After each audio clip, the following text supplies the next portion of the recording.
एक गांव में भोला नाम का एक व्यक्ति भगवान राम का भक्त था। वह दिन रात राम नाम जपता रहता था। जो भी मिलता उससे राम नाम की महिमा सुनाने बैठ जाता था। गांव वाले उसे बहुत मानते थे, लेकिन उसकी पत्नी उससे बहुत दुखी रहती थी। भोला गांव में एक हलवाई की दुकान चलाता था। वह बहुत मेहनत से मिठाइयां बनाता था।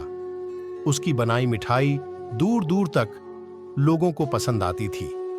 कुछ लोग उससे राम राम करके मुफ्त में मिठाई खा लेते थे। सुमित्रा, तुम इतने सीधे हो कि लोग तुम्हारा फायदा उठा लेते हैं। भोला, मैं तो प्रभु श्री राम का नाम लेकर मिठाई बनाता हूं। कुछ लोग खरीद लेते हैं और कुछ लोग प्रसाद समझकर खा लेते हैं। सुमित्रा, लेकिन राम जी के चक्कर में नुकसान तो हो ही रहा है। भोला, तुम्हें पता है, राम जी के नाम से जो मिठाई बनाता हूं वह इतनी स्वादिष्ट बनती है कि ग्राहकों को बहुत पसंद आती है। सुमित्रा उसके इस स्वभाव से बहुत दुखी रहती थी। एक दिन सुमित्रा की एक सहेली उससे मिलने आई। सुमित्रा बहन, मैं तो अपने पति से बहुत दुखी हूं। वे तो कुछ समझते ही नहीं कि दुकान कैसे चलती है। सहेली, एक काम कर, तू उनकी दुकान को संभालना शुरू कर दे। कुछ दिन तू उनसे कह कि वे मिठाई बनाएं, बेचने का काम वह स्वयं करेगी। ऐसे में नुकसान नहीं होगा। अगले दिन सुमित्रा भोला से कहती है, सुमित्रा, सुनी जी, आप आज से मिठाई बनाओ, मैं दुकान पर मिठाई बेचूंगी। भोला, ठीक है, जैसा तुम चाहो, लेकिन दो बातें याद रखना। एक तो कोई भी ग्राहक दुकान से वापस ना जाए, और दूसरा, सबसे पहले भगवान का भोग लगाना। सुमित्रा दुकान पर बैठ जाती है। वह पूजा करती है, भगवान का भोग भी लगाती है। उसके बाद उसके पास ग्राहक आने लगते हैं। पहले के दिनों की तरह उसकी मिठाई खूब बिकने लगती है। तभी एक बूढ़ा आदमी दुकान पर आया। सुमित्रा, बाबा क्या चाहिए? बूढ़ा आदमी, बेटी, मुझे एक मिठाई खाने का मन है, लेकिन मैं खरीद नहीं सकता। सुमित्रा, बाबा, यहां तो बिना पैसे मिठाई नहीं मिलेगी। मेरे पति पहले ही बहुत नुकसान कर बैठे हैं, अब यह सब नहीं होगा।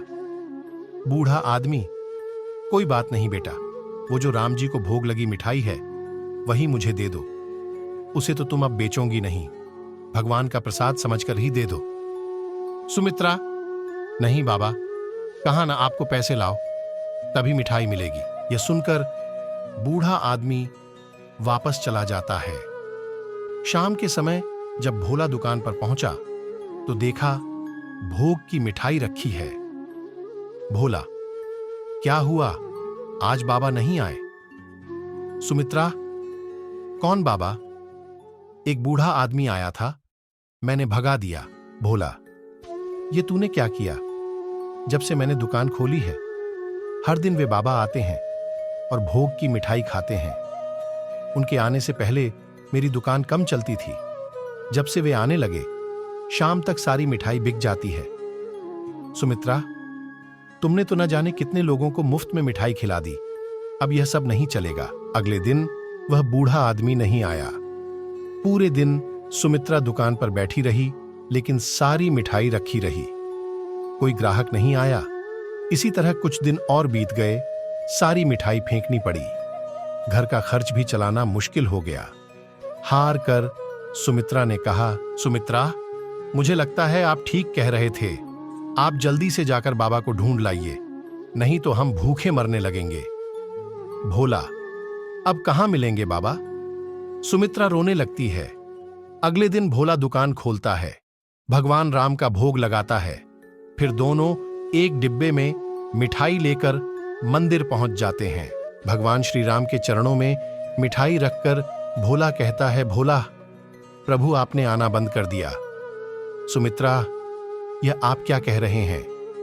भोला, ध्यान से देख श्री राम की मूर्ति को।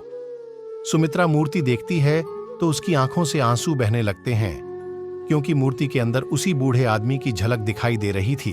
सुमित्रा, प्रभु मुझे माफ कर दीजिए, आप स्वयं भोग लगाने आते थे, मैं मूर्ख आपको पहचान न सकी। मंदिर से आकर भोला ने दुकान खोली।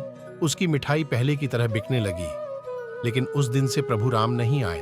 अब भोला और सुमित्रा सुबह दुकान खोलते ही भगवान का भोग लगाते। उसके बाद दुकान के बाहर खड़े होकर मिठाई आने जाने वालों बांट देते। उन्हें आज भी इंतजार था कि शायद प्रभु किसी और वेश में